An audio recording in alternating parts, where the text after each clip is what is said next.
What can I do to start integrating my own shadow? I feel the darkness, but end up bottling it up. How can I start being more assertive in a controlled manner? That's exactly how. You can start by being more assertive in a controlled manner. Well, this is a good follow-up question from the last one. What are you mad about? Write it down. And like, be kind of comprehensive about it. Or maybe talk to a friend. I would say write it down, but you can talk to a friend. Write down everything that makes you angry. And you're going to think, well, some of those things that make me angry are stupid. It's like, yeah, probably. That's not the question here. We're not trying to figure out if you're reasonable or not. Of course you're not, because who is? So you're not. So write down everything that makes you angry. Okay, so what'll happen then is you have a comprehensive list of what makes you angry, and the first thing that you'll figure out is that some of those things just shouldn't make you angry. It's like time to grow the hell up, you know, and get over that. But then there's other things on there, and maybe you can talk to someone about that. You think, well, this makes me angry. Should it? You talk to someone, they say, no, you should, that's you. You should just grow up. But, you know, so maybe that's 10% of the things that make you angry is just because you're undisciplined. But then there'll be some other things that make you angry because you're being taken advantage of, or you're allowing yourself to be taken advantage of, or you're taking advantage of yourself, or you're not objecting when someone else is asking you to do something you don't really want. Like, there's something going on. And so with those things, you figure out, well, what would you rather have? Like, if you could have what you wanted that wasn't making you angry, what would it be? And so now you know what you want. Well, then you think, well, let's take one of those things that I want and see if I can ask for it. Maybe it's like the person who asked this question, the woman who asked this previous question.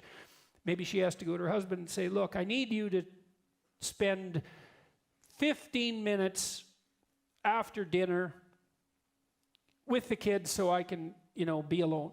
Would you do it for 15 minutes? Or 10 minutes, or would you do it for 10 minutes like 3 times a week? You know, you have to negotiate.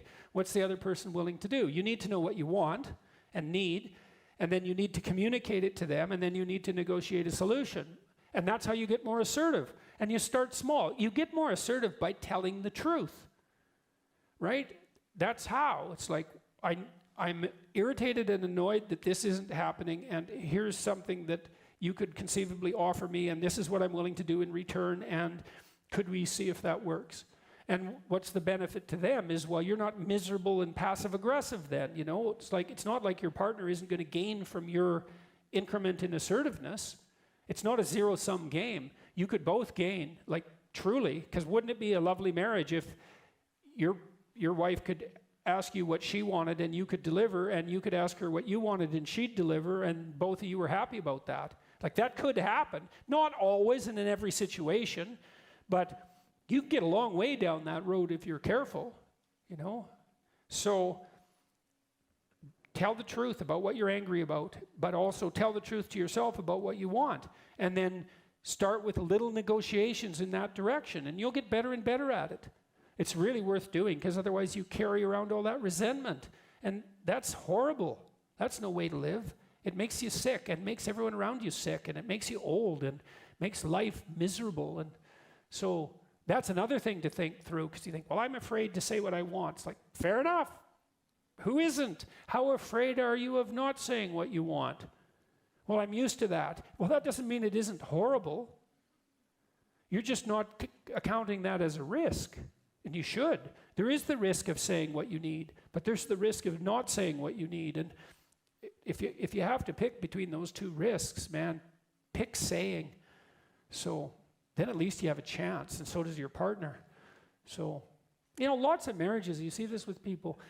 The one person is deeply unhappy and angry, and the other person really has no idea why. Now, they may have, you know, done what they could to remain blind to the problem. But often, they just don't, the other person just has never told them, you know, here's what's wrong and here's what I want. They expect them to know or something, and people just don't. They're just not that bright, you know. It's like, you'd know if you loved me. You'd know what I needed if you loved me. I bet, how many of you have said that? It's like, you should have your lips sewn together if you say that.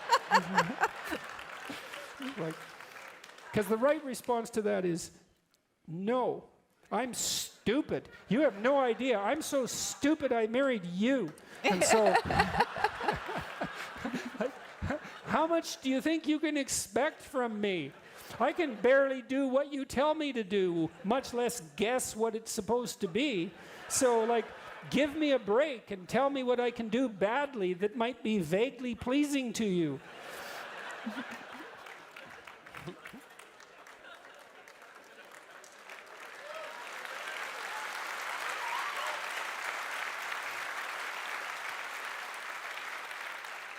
That's a good approach. You know, if I've approached Tammy and I say, look, I'm really stupid and I mean it, and I'm amazed you put up with me, and because I sure can't figure out why you would, and if you tell me what you want in some way that I can manage it, and you let me try it out stupidly and badly for a while, I might be willing to give it a shot. What do you think?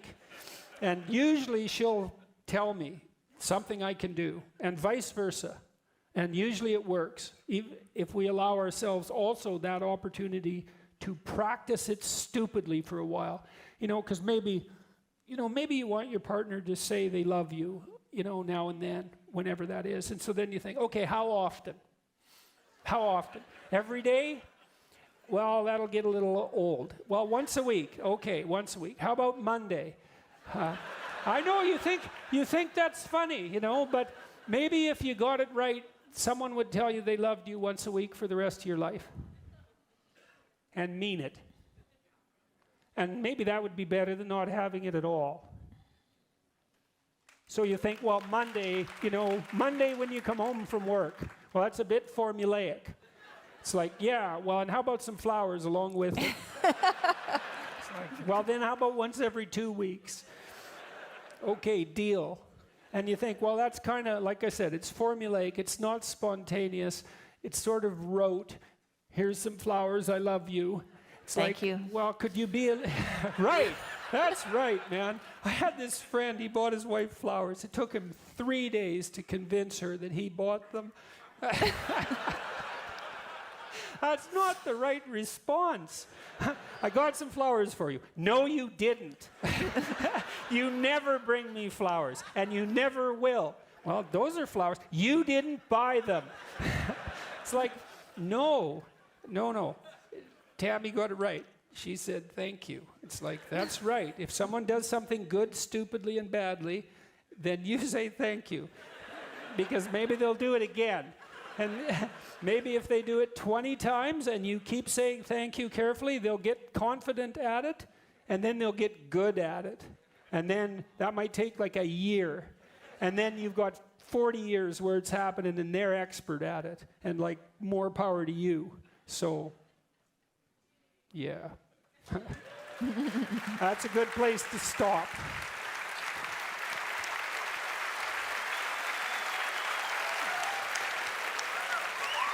Without that, Thank you. say.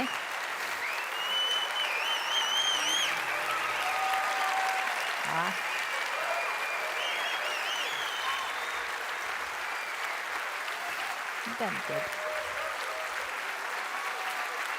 Thank you, everyone. Much appreciated. Good night.